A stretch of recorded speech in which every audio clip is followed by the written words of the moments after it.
El resumen donde recuperas lo que la semana te borró del disco. Acabas de iniciar sesión en Overflow. Fin de semana. Hola, ¿qué tal? ¿Cómo estás? Te doy la bienvenida a Overflow, tu fuente diaria de tecnología. Hoy sábado 2 de mayo del 2026. Soy Jesús Vélez, es un placer acompañarte para contarte detalles del mundo virtual que gira más rápido que este. Un episodio que debía y no debía. Debía el episodio en donde explicaba el tema de Apple y la toma de mando de John Ternus para septiembre y los cambios que implica para la empresa toda esta decisión, en un momento en donde Tim Cook a los 65 años decide pasar de la dirección ejecutiva a ser el presidente del directorio. ¿Qué cambios van a haber? ¿Cuál es la diferencia de gestión entre Steve Jobs, Tim Cook, lo que esperamos con John Ternus? ¿De quién se inspira? Si es más cercano a Jobs, a Wozniak, a Cook, a qué estilo de administración y qué podríamos esperar para los próximos años. Y también repasar un poco los greatest hits de cada uno de los CEOs que por lo menos en los últimos 25 años han formado parte de la vida de Apple. Y también vamos a hablar con Google. Vamos a ir a la vereda de enfrente, pero para hablar de inteligencia artificial, Gemini, novedades y todo lo que nos espera en región. De hecho, voy a conversar con Adriana Noreña. Ella es vicepresidenta de Google para Hispanoamérica. Y vamos a tener una conversación bastante larga acerca de los temas que hoy convocan a la compañía justamente a fechas muy cercanas del Google I.O. 2026 y a días después de haber terminado el Google Cloud, un evento en donde Sundar Pichai, iba a decir Satya Nadella, Sundar Pichai, CEO de Alphabet, compartió nuevas directrices respecto a cuál va a ser el impacto de la inteligencia artificial agéntica en la compañía para los próximos años. Así que vamos a hablar de esos temas. Recuerda que puedes colaborar con este tipo de contenidos compartiéndolo en tus redes sociales y a tus amigos, dejando un comentario en cualquiera de las plataformas donde te lo encuentres. Por cierto, estamos en casi todas. Estoy viendo la manera de subir en Apple Podcast esto en video, así que ya te iré contando algunos detalles. Y también recuerda que puedes dejar un like en YouTube, me ayudaría muchísimo también, o dejar un like en cualquiera de las otras redes. Si quieres ayudar un poquito más, pues tienes que ir a YouTube y ayudarme con dos cositas si es que te apetece. La primera es darle clic al super gracias que vas a encontrar debajo del video si es que realmente este contenido te satisfizo, y además chequear la suscripción pagada de un café al mes, una cuota voluntaria que por menos de $1, el costo de un café en algún lugar del mundo, pues me permite cubrir costos operativos en hardware y software para seguir haciendo este y otros contenidos en mis cuentas de redes sociales. Y como todas estas maravillosas personas que están en pantalla que me ayudan todos los meses a cubrir algunos cuantos gastos, tú también podrás ser uno de ellos. Solamente tienes que darle clic al botón de unirme en un café al mes. Lo voy a valorar muchísimo. Lo mínimo que hago es compartir el nombre de las personas que colaboran con este contenido. Así que bueno, recuerda, puedes suscribirte también para recibir la campana de notificaciones y ser el primero en recibir contenido diario acerca de tecnología, curado todos los días, para que tengas acceso a la información más precisa del mundo tech, más allá de teléfonos. Así que saca los snacks porque se viene largo, ¿eh? Así arranca Overflow. Overflow, tu fuente diaria de tecnología. Muy bien, Google ha sido una empresa que en los últimos 3 años ha transformado considerablemente el negocio de la inteligencia artificial y aprendió a generar tracción e impulso para ponerse un poco más adelante que el resto y acercarse muchísimo al líder hoy, que es OpenAI con ChatGPT, un producto que cada día comienza a perder esa tracción. Y el impacto de las herramientas de Google no solamente han ido más allá en todos los aspectos, porque la han insertado en todos los modelos de negocio de la compañía, desde la búsqueda, la publicidad, YouTube, Android, Workspace, en fin, todo, soportando la base desde las TPUs, desde toda esta arquitectura e infraestructura que Google posee para empujar todos los servicios que quiera, porque no solamente es dueña de centros de datos, es dueña de servicios de nube, es dueña de algoritmos de inteligencia artificial, es dueña de plataformas de interacción, es dueña de ecosistemas. Entonces, sí tiene amplio margen de maniobra. ¿Pero qué nos espera en los próximos años? Pues fui a Google Perú a conversar con Adriana Noreña. Ella es vicepresidenta de Google Hispanoamérica, para hablar de estos detalles que a veces se nos quedan un poco cortos en la mirada noticiosa, y vamos a tener una entrevista muy a profundidad acerca de este y otros temas. Overflow, tu fuente diaria de tecnología. Muy bien, Adriana, primero, gracias por el tiempo. De hecho, es interesante saber cómo una empresa como Google ha venido tomando la rienda del negocio de inteligencia artificial No sé cuánto tiempo tienes involucrada en este tema específicamente, porque las evoluciones de IA de Google han sido notables desde hace más de 10 años, con Assistant, luego con esta transición BART y ahora Gemini, y con un Gemini que está desatado. ¿Cómo ves tú este camino de evolución de inteligencia artificial en Google? ¿Cómo lo vives dentro? A ver, yo tengo 20 años en Google, entonces sí he estado involucrada, pero recordemos una cosa, la gran parte mediática, este boom de la inteligencia artificial generativa y de los LLM, ¿no? Los lenguajes de alto alcance, llamémoslo así, porque no lo sé traducir, el boom mediático se dio en el 2022. Así es. Y tú mencionaste muy bien, Assistant y tal, vamos a irnos muchos más años. Lo que pasa es que nosotros la tenemos, digamos, muy arraigada en Google, desde los productos que van al usuario, como Google Maps, cuando Google Maps te decía, tienes una cita en tal lugar en Lima. Google Now. Ah, bueno, también. Claro, también. Y tienes que salir ahora porque si no vas a llegar tarde.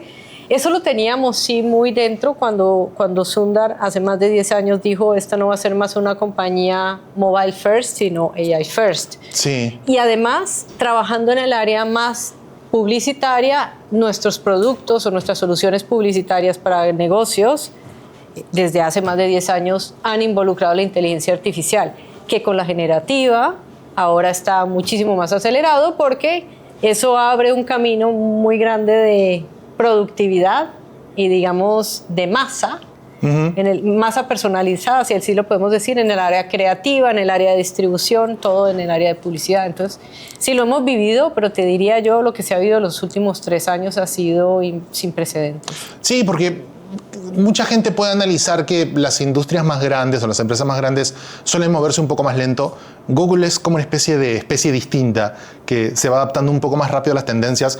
Me recuerdo el 2018 cuando presentaron estos proyectos de TPU para empezar a meterse en centros de datos, o este postulado que dijo Sundar en ese mismo año de Mobile First, AI First, que no era muy claro en ese momento respecto a usuario final. Para el usuario final las cosas son muy tangibles y lo sabes. Y Gemini es un producto muy tangible y hoy no solamente aborda temas personales, sino también empresariales.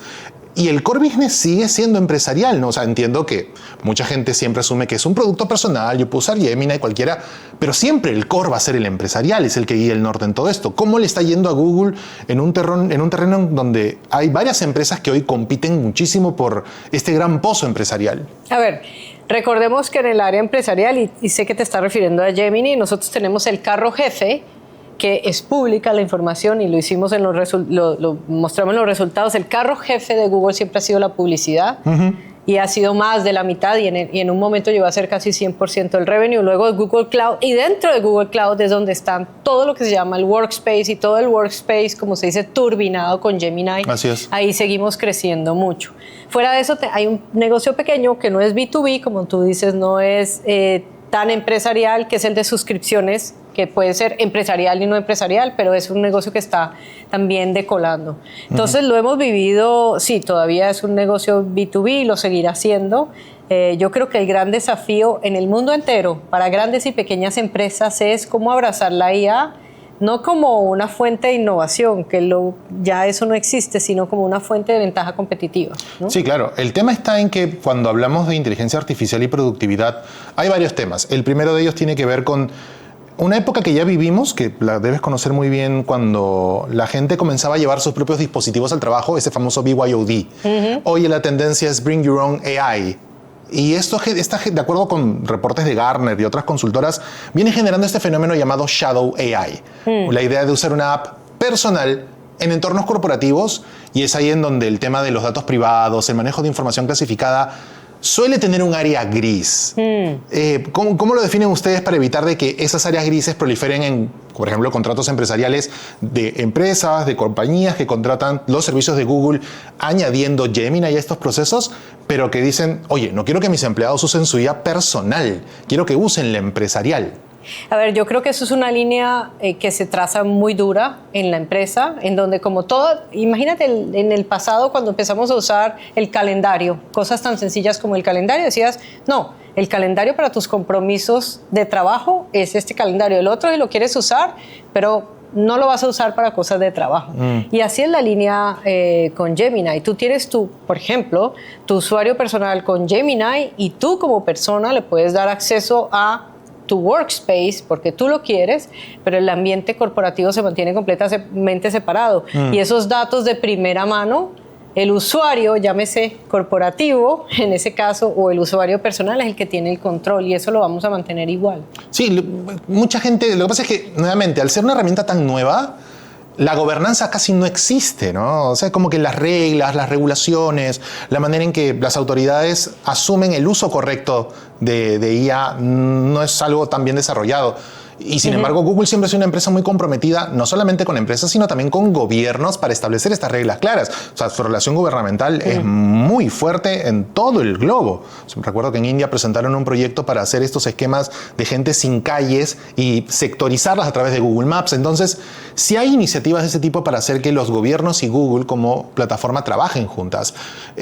¿Cómo va esa relación ahora en temas de gobernanza? ¿Hay iniciativas para meterse un poco más en tratar de ordenarle la jugada a la cancha? A ver, bien más amplio te diría yo, primero, la inteligencia artificial es demasiado importante para no ser regulada. Entonces nosotros queremos que sea regulada, y ahí el punto y coma que viene te responde un pedazo de la pregunta, pero tiene que ser regulada de una manera completamente informada, y es ahí donde nosotros estamos trabajando, es cómo hacemos para que las entidades, no solo gubernamentales, sino las entidades privadas, aprendan y se cree una regulación que no inhiba la innovación y que esté completamente informada para que no matemos algo que va a ser, o que ya estamos viendo que es el poder, que va a dar mucho poder económico a muchas naciones, empresas, inclusive a nosotros como personas, ¿no? Sí, claro.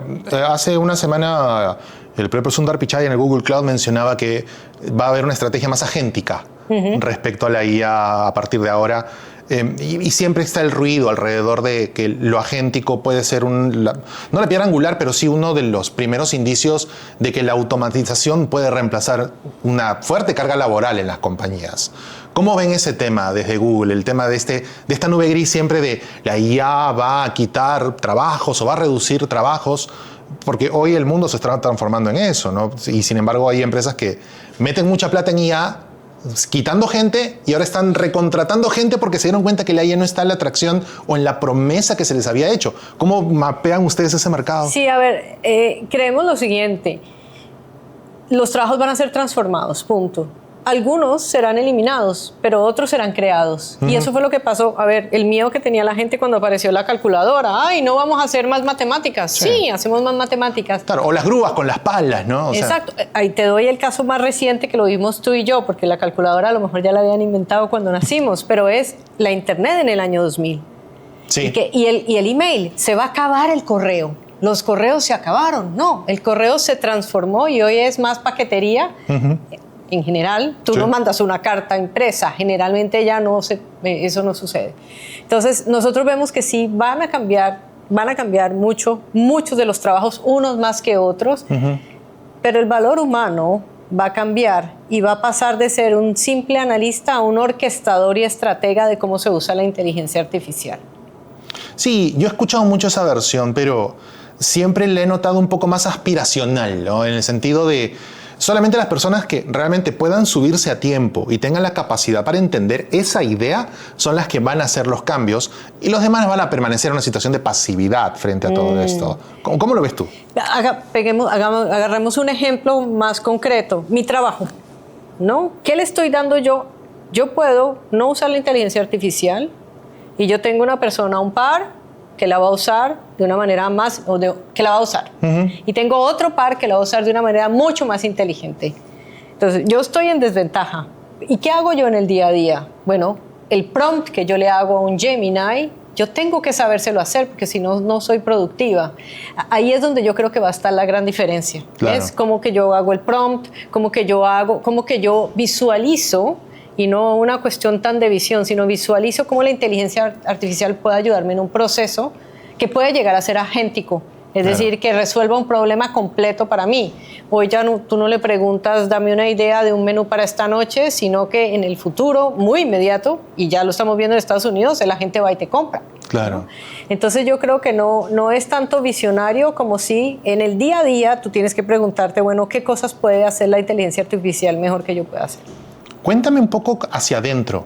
¿Cómo sientes que la IA estos últimos 3 años ha transformado el trabajo dentro de Google? Te lo pregunto por una sencilla razón. Antes de la entrevista, a mi comunidad le pedí una serie de preguntas si alguien tenía interés en estos temas, y una persona me contacta a través de YouTube y me dice... sé que Google entrega reportes, por ejemplo, cuando un usuario solicita cierto tipo de búsquedas o cierto tipo de información sensible y hay una latencia en la respuesta, hay un lapso en donde uno solicita y Google responde. Ese tipo de procesos, por ejemplo, se han potenciado también con inteligencia artificial. ¿Le han añadido cuotas de IA a procesos hacia público desde Google e internamente? ¿Cómo ha hecho Google para meter estos protocolos de IA? A todos, pero a ver, hay que tener, yo quiero poner algo en contexto. En todo mi trabajo se ha transformado y todo el trabajo que hacemos también para afuera se ha transformado. Y ahora te voy a decir un poco lo que se llama approach en inglés, ¿no? Pensemos lo siguiente. Google hoy tiene una escala que es inimaginable. Sí. Nosotros tenemos 7 productos que le llegan a 2.000 millones de personas, o lo que en inglés es 2 billones de personas que lo usan. Entonces, si nosotros no hacemos las cosas bien, vamos a afectar la vida de 2.000 millones de personas. Tenemos 15 otros productos que le llegan a medio billón o 500 millones. 500 millones de personas. Entonces tenemos que tener mucho cuidado para que dé la experiencia correcta y no se exponga la cosa incorrecta. Sí, claro. ¿No? Entonces, eso número uno. Entonces, por eso tú ves hoy mucha de nuestra tecnología básicamente está potenciada por ella. El buscador ya no es el buscador de antes. Inclusive la gente ya no busca con 1 o 2 palabras, sino con 15 y sigue una conversación, ¿no? Entonces, hoy no hay forma ni manera en que tú puedas concebir tu trabajo diario sin eso. Te doy ejemplos claros dentro de Google. Yo hago reuniones por videoconferencia. Yo ya no tomo notas. Ella me graba y me toma notas. Y yo luego acceso a las notas de alguna manera a través del Gemini porque me manda un email y le digo, resume para mí, para no hablar mal, lo que se ha hablado de tal tópico a través de los años. Mira la riqueza de eso. Entonces él va, hace un scan, o sea, la inteligencia artificial, y me lo trae en milésimas de segundos. Esto es un ejemplo mundano y muy claro de lo que puedes hacer. Nada que mencionar, tomar fotos, ¿no? Convertir, aprender. Yo diría que una de las virtudes de la inteligencia artificial que no podemos olvidar es que nos va a enseñar a aprender mejor, aprender. De acuerdo. Dato curioso. ¿Eres también de las personas que le añade género a la IA? Has mencionado, accidentalmente dijiste, él entra. Yo lo veo como mujer. ¿Tú lo ves como hombre? Yo le digo de todo. Le digo él o ella. No sé por qué. A veces yo también le digo de todo, pero prefiero no comentarlo acá. Pero ¿te has portado rudo a veces con la IA cuando intentas hacer algo? No, pero soy demasiado educada y luego me recuerdo que no es necesariamente. Le digo, bueno, gracias. Dice, estoy aquí para servirte. Ok. Pero no tiene ni género ni nada, ¿no? Pero a veces uno se lo asigna por hábito, sí, ¿no? Sí. Naturaliza la conversación. De hecho, el flujo se ha vuelto tan natural que hoy no hablamos solamente de un tema específicamente de chat. Hoy hablamos de un tema multimodal.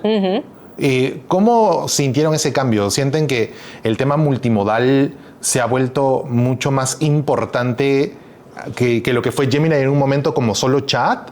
¿O creen como chatbot, sí, como evolucionó?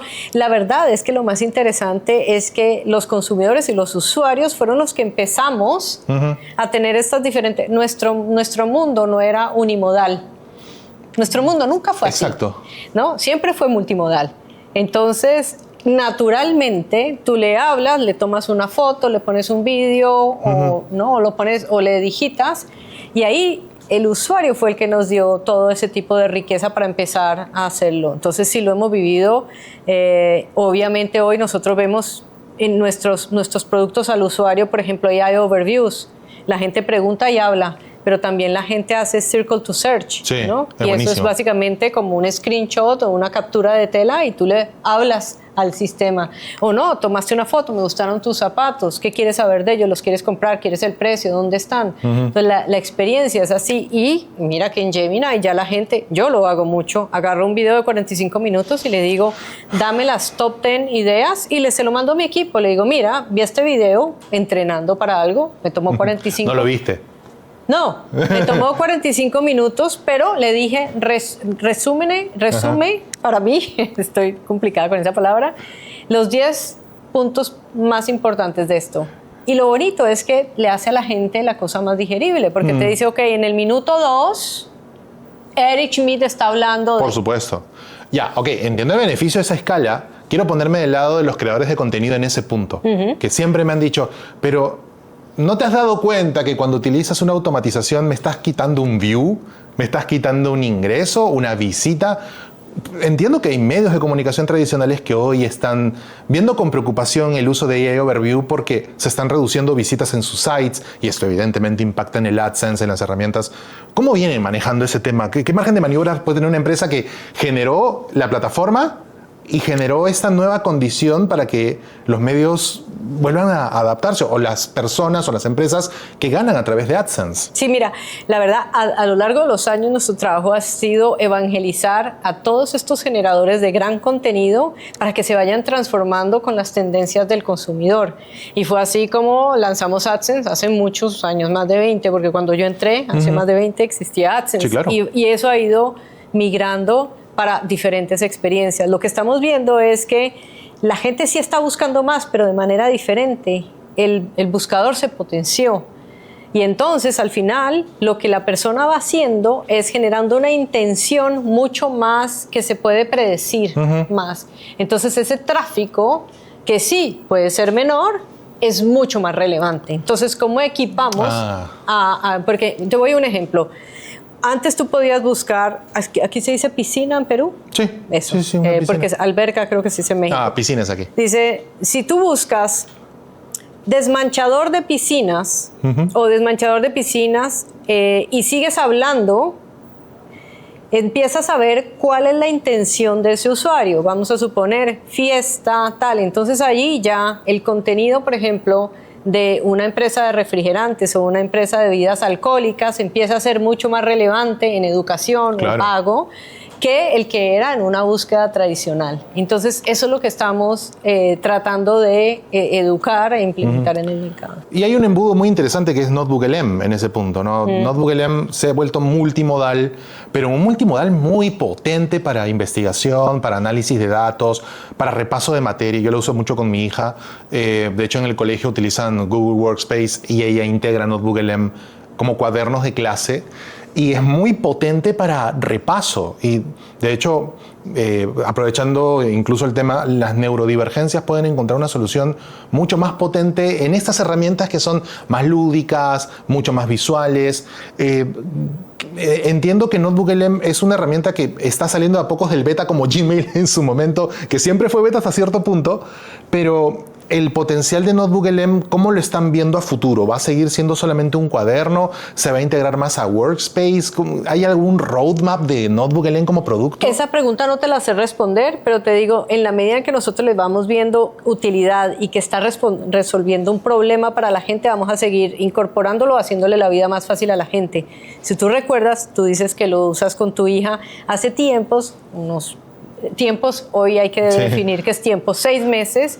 Él no te permitía incorporar URLs antes, era un ambiente muy chulo. Hoy lo puedes hacer. Sí, claro, pues antes subías solamente docs o subías videos de YouTube o subías cosas muy orgánicas de Google, pero ahora no. Ahora es más, le te puedes sugiere decir, fuentes. Exactamente, ¿viste? Porque seguramente el caso usuario, lo que nosotros estamos viendo es que la gente está pidiendo, está tratando de hacer eso y queremos satisfacer esa necesidad. Lo que es bonito de eso y lo que me entusiasma es que para mí el cambio entre el desarrollo económico y el no desarrollo económico en América Latina es la educación. Sí. Y tenemos la educación enfrente nuestra. Si a mí me cuesta trabajo leer o me aburre leer para aprender, le digo, genérame un podcast, y te genera el podcast y lo oyes mientras corres, caminas, etc. Yo creo que esa es la la belleza del notebook LM. Lo están usando muchos en diferentes áreas, ¿no? Pero muchos para aprender y enseñar. Sí, y el tema de la IA, más allá de que sea agéntica, de que sea generativa, es un producto, bueno, es un sistema que convive mucho tiempo con Google y la han implementado muchas veces en otros productos. En el caso de Flood Hub, que es un tema de cómo se registra a través de métricas, algoritmos y parámetros, la densidad de los caudales de los ríos, ese tipo de compromisos sociales que siempre ha tenido Google. El proyecto Loom fue un caso de ejemplar aquí en el Perú la década pasada, que hoy es el proyecto Tara, que ya se graduó de Alphabet. ¿Cómo tienen esa sensibilidad para meterse en situaciones socialmente concretas, ¿no? Porque esto es un tema que los gobiernos no tienen una herramienta oficial. Lo mismo pasó con el detector de sismos que se instaló en Android, que tenía un antecedente en Sismo Detector en Italia, pero, o sea, siempre noto que Google se mete en estos tópicos que los gobiernos obvian. ¿Qué hacen para darse cuenta de los tópicos? A ver, hay dos cosas. Primero, la mayor fuente de información de la necesidad del usuario o del consumidor está en el buscador o está en el buscador de la manera antigua. Lo otro es, Google tiene muchas áreas en donde innova que no necesariamente se monetizan porque no sabemos si se van a monetizar o no. Siempre hay una sombrilla muy grande que son los principios de AI. Entonces, si hay algún proyecto que se encaje en esos principios, que le haga bien a la sociedad, que no tenga sesgo, que no sea para cosas malignas, etcétera, se deja que ellos florezcan hasta el punto en que, ¿no?, se ve cómo se incorporan a algo mucho más grande. Si tú ves hoy esas grandes innovaciones en AI, son yo las resumo en 3 grandes bloques.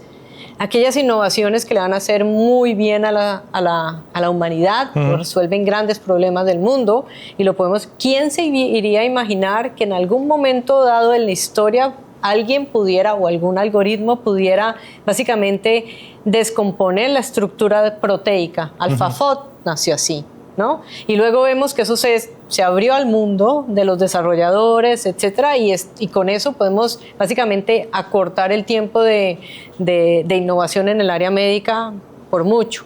Y lo mencionaste, ¿no? El Flood Hub. Tenemos también la prevención de incendios forestales. Así es. ¿No? Para todo eso la inteligencia artificial no funciona sin data. ¿Y dónde está la gran parte de la data? En la Internet, ¿no? Entonces, prevención temprana del cáncer de mama, y podemos hablar muchísimo de eso que se enmarcan en esos grandes problemas. Ya, está bien, pero mucha de la data que usa Google para training es nórdica, es europea, está por naturaleza clasificada. Y América Latina tiene un problema, que no clasifica toda la data que tiene. Hay intentos como la TAM-GPT, por ejemplo, en Chile, que el año pasado presentaron esta innovación con el CENIA, pero les cuesta mucho la atracción para la clasificación de información, para hacer que los algoritmos de IA sean más cercanos a nosotros y que sea una plataforma que realmente empuje con el mismo ADN algorítmico de América Latina.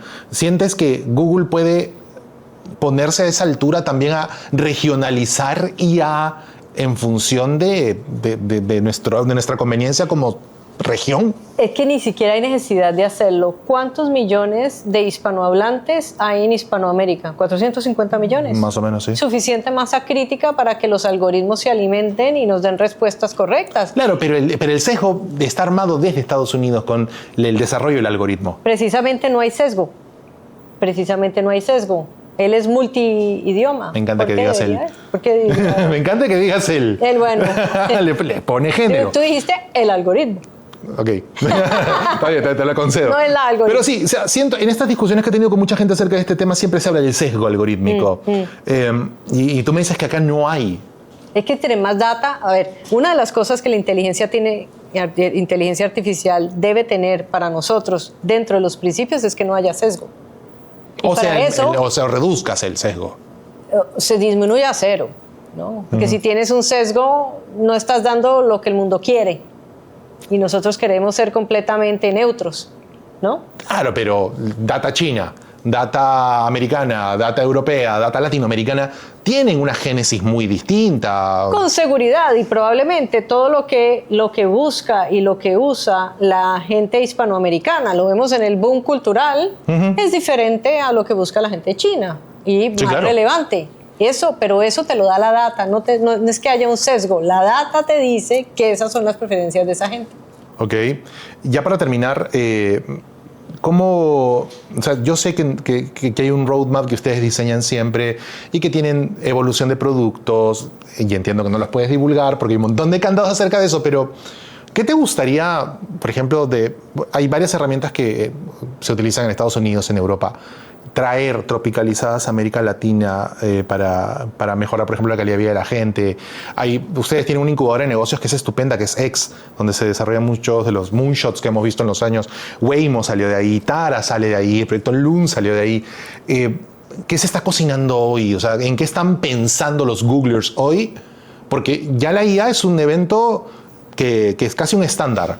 Va a venir lo cuántico, tienen Google DeepMind ahí, Hasabi está haciendo un estupendo trabajo en todo esto, pero más allá tiene que haber algo. ¿Cuál va a ser la siguiente etapa de todo esto? Como tú dices, no sé, si lo supiera estaría feliz. Lo que sí me entusiasma es, mientras tú hablabas, yo pensaba, cuando yo entré a Google hace más de 20 años, nosotros lanzamos un producto y teníamos que esperar la versión en español. Eso con la inteligencia artificial, sí, claro, ya no sucede. Ya no hay necesidad, o sea, ya nosotros, no hay producto que no se lance, digamos, en el área más de la web, no hay producto que no se lance simultáneamente, globalmente, a no ser de que tengas que cumplir, lo cual hacemos con regulaciones que sean divergentes, ¿no? Claro, no sé si el verbo sea les molesta, pero por lo general siempre la innovación llega mucho antes de la regulación. Uh-huh. ¿Sienten que eso es como que un problema? Finalmente, yo creo que es una oportunidad más que un problema, porque podemos ayudar a educar a los reguladores a que vean los beneficios de esa innovación para que de una manera educada y formal puedan poner las normas de juego, ¿no? Ok, y ya la última. Google es una empresa que ha fusionado muchos productos, que ha tenido productos muy sueltos y de repente un día te despiertas y ya no está. Matan. ¿Cuál es el producto que más te dolió que ya no estuviera? Hay un cementerio de Google, no sé si lo sabías, en internet. No sabía. Que recopila justamente estos proyectos que simplemente se fusionaron con otros más grandes, como Google Hangout, por ejemplo, que luego pasó a ser parte de herramienta de Meet. ¿Qué herramienta que usabas antes que hoy ya no está disponible? Yo extraño Google Reader, por ejemplo, que a mí me pareció una herramienta fantástica. Mira, ahora existe mucho mejor, pero cuando existió Picasa, que fue una adquisición de Google, claro, a mí me encantaba. Fue Snapseed luego. Ahí no me preguntes porque no me hace. Ahora es Google Fotos y potenciada por Picasa, sí, por inteligencia artificial. Me encantaba como la usamos en ese entonces. Ahora yo, si me preguntas, era bien rudimentario comparado con lo que tenemos hoy. Pero en su momento fue una locura. Sí. Picasa, me has hecho retroceder 20 años. Sí. ¡Ah, su madre! Ya me asusté. Sí, y parece que fue ayer. Sí. Bueno, muchas gracias, Adriana, por el tiempo. No, a ti. Muchas gracias. Overflow, tu fuente diaria de tecnología. Muy bien, estás escuchando y viendo Overflow, tu fuente diaria de tecnología. Y ahora sí, es momento de repasar un poco el pasado, presente y futuro de Apple, una compañía que históricamente siempre ha tenido una estupenda reputación. Más allá de tu opinión personal respecto a cómo es la compañía, las cosas que hace o cómo mira la perspectiva de tecnología de consumo, Apple es mucho más grande que eso, no solamente a nivel histórico.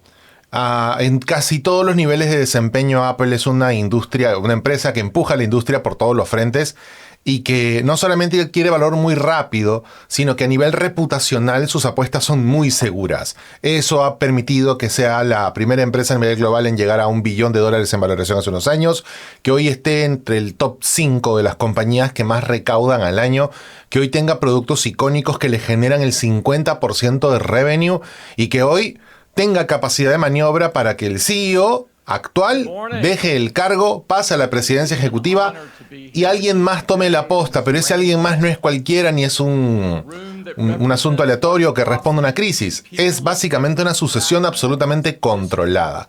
¿Por qué Tim Cook está dejando el CEO de Apple? Básicamente es una sucesión natural.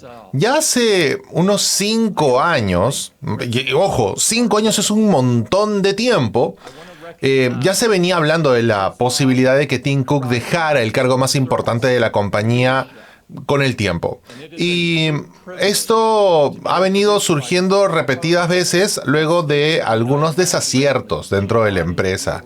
Apple Car fue uno de los que empezó a levantar las alertas y en un momento, ya en 2022, 2023, se hablaba de que Cook no pensaba terminar la década siendo CEO de Apple. Ya había el primer batacazo de realidad respecto al tema. Ahora no es una crisis, pero es un aprieto el tema, por ejemplo, de Apple Intelligence.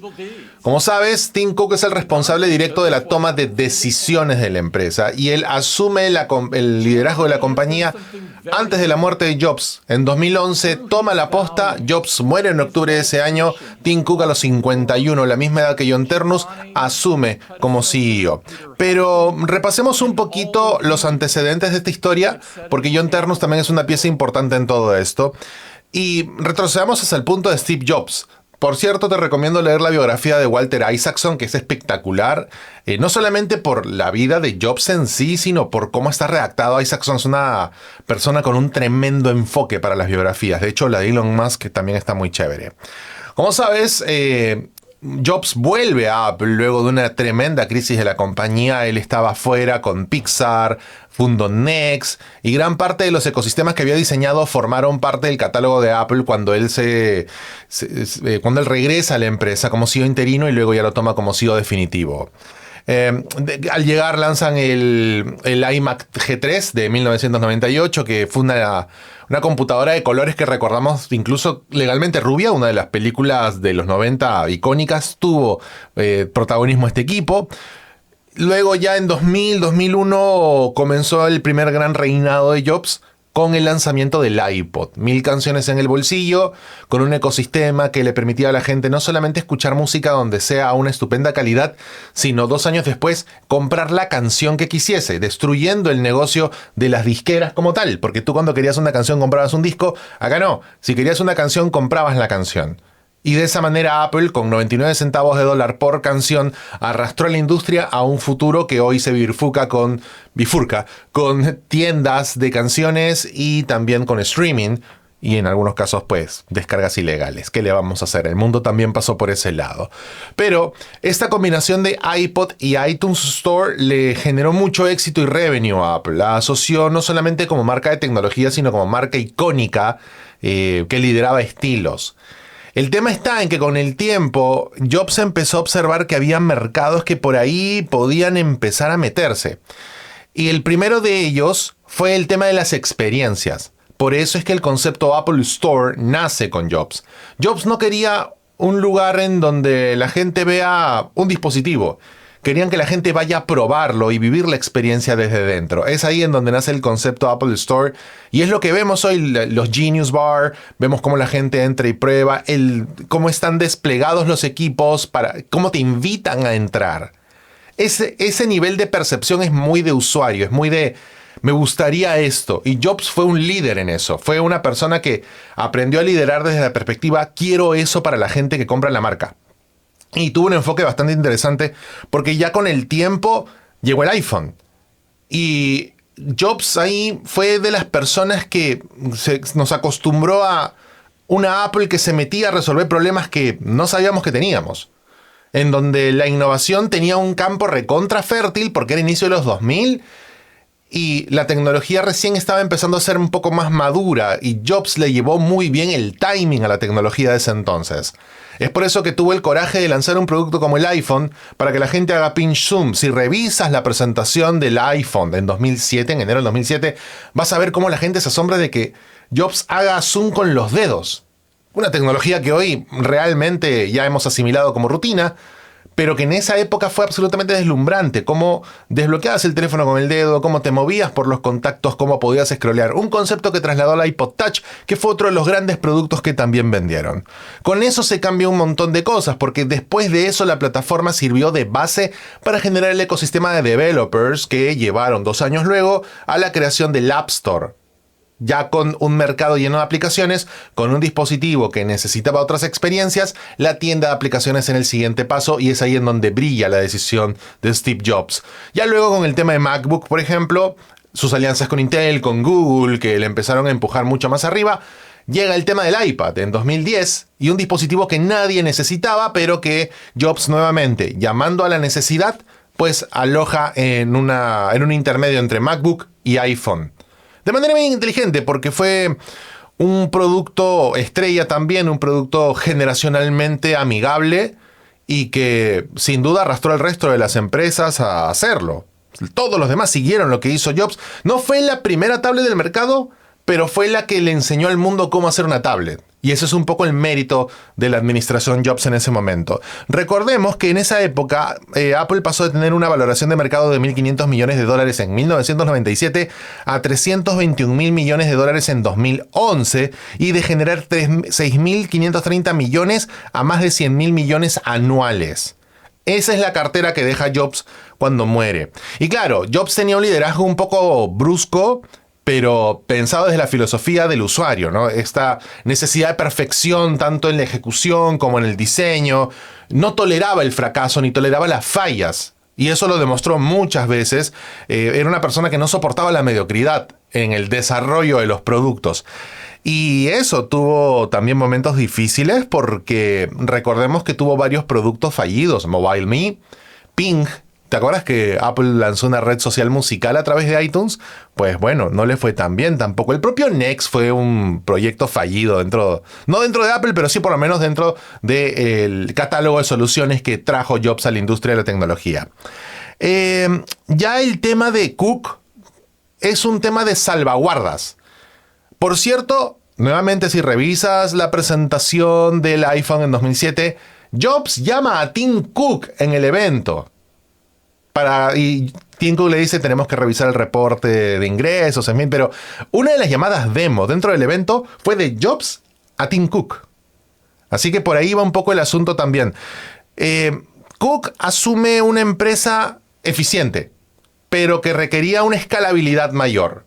En ese momento Apple era una empresa en crecimiento, pero estaba más centrada en productos que en línea de productos y en escalabilidad. Recordemos que con Tim Cook es que Apple pasa de una recaudación o de una valoración de $350 mil millones a $4 billones. Es enorme el flujo, el cash flow que genera Tim Cook como CEO. Y claro, básicamente hay una línea de ruta bastante marcada en donde Tim Cook preserva como un estratega el camino seguro del dinero de Apple. Y empieza a montar servicios, porque fue el hombre de los servicios de Apple también, ¿eh? Empezó a montar, por ejemplo, elementos aledaños al ecosistema de Apple. Fue el que impulsó con más vehemencia el tvOS de los Apple TV. Fue el que se metió con el tema del Apple Watch. Fue el tema del AirPod. O sea, empezó a meter productos más relacionados al estilo de vida de Apple, pero que no salían de sintonía de los productos core, como el iPhone, el iPad y el iPod o el MacBook, o incluso la Mac. Entonces, sí tenía una correlación en tema de productos, sabía que tenía que dotar de un ecosistema amplio para que la gente pudiese invertir en el ecosistema. Y sobre ese ecosistema construyó el iCloud. Y el iCloud atrajo a otros servicios que hoy se pagan con una suscripción. Apple TV Plus, tenemos el tema, por ejemplo, de Fitness Plus, tenemos el Apple Card. O sea, Apple Pay. Apple Pay fue uno de los grandes éxitos de la gestión de Tim Cook también. Y claro, también ha tenido algunos cuantos fracasos. Mencionaba al inicio el Apple Car, que fue un proyecto absolutamente fallido que nunca vio la luz. El más reciente, no sé si es un fracaso, pero creo que no estuvo en su timing, el Apple Vision Pro. Y pues otros tantos que por ahí seguramente han muerto en la alfombra del olvido. Pero Cook, como estilo de liderazgo, siempre fue una persona que se encargó de blindar a Apple. Hacer que la cadena de suministro sea la correcta y que el dogma de Jobs, como flujo, se consolide como empresa. Fue el gran concertador de Apple la década pasada. Fue el que libró las crisis más altas de Apple. En temas, por ejemplo, la celebración del orgullo gay de Apple fue ideada por Tim Cook, que claro, él también pertenece a la comunidad, pero fue una manera de meterse en política. Fue una Apple muy política en la década pasada y en esta. Lo de George Floyd, por ejemplo, Apple fue una de las primeras en reaccionar para cambiar el nombre de la calle en Washington, una calle en Washington para dedicársela al movimiento Black Lives Matter. siempre fue una persona bien vinculada a ese tipo de sensibilidades. Claro, también se está comiendo el pleito de lo que viene ocurriendo en China, porque como sabemos, Apple tiene un delicado y particular trato con el gobierno chino para el ecosistema de su marca y las llaves que tiene iCloud no existen tanto en China. Y ese fue otro de los grandes escándalos que pasó su administración también. Una relación muy distinta con Donald Trump en 2 ocasiones, porque en el primer gobierno de Trump fue muy distante Tim Cook, y en la otra, debido a que la gran tendencia del mundo tech fue aliarse con Trump, pues él tampoco pudo negarse a esa ocasión. Nuevamente, Tim Cook fue el gran concertador del ritmo de Apple. Aseguró la cadena de suministro, aseguró los clientes correctos, aseguró los partners correctos, se aseguró en pandemia un crecimiento notable, cambió el estilo de presentaciones de Apple. Fue junto con John Ternus, ya para hacer el overlapping, fue junto con Ternus el responsable de la transición a Apple Silicon, que ese es otro de los grandes hits de Apple. Y claro, Tim Cook fue el hombre de la decisión, pero nuevamente bajo el chasis, John Ternus fue el que empujó todo esto, pues, ¿no? O sea, en términos prácticos, Jobs fue el visionario y Tim Cook fue el administrador. Porque finalmente yo creo que Jobs no hubiese hecho la cantidad de plata que hizo Cook al frente de Apple. No le daba la cabeza para pensar como ese estilo de CEO más gerencial que Apple necesitaba en la década pasada y en esta. Y es por eso que el cambio de John Ternus suena muy interesante. O sea, hablamos de 2 estructuras muy distintas, muy lejanas, ¿no? O sea, el estilo más transaccional, más servicial de Cook frente al estilo inspiracional, menos disciplinado de Steve Jobs. Y claro, ahí, por ejemplo, entra Ternus a tallar como un ingeniero. Ternus, para los que no lo saben, entró en 2001 siendo diseño de producto, trabajó en iPad, AirPods, múltiples generaciones de iPhone y Mac, fue promovido a vicepresidente de la división de Hardware Engineer en 2013, luego en 2020 él asume la supervisión directa del hardware del iPhone, luego es ascendido a Senior Vice President of Hardware Engineer y entró al equipo ejecutivo de Apple, y claro, ya este año logra directamente el cargo de director ejecutivo.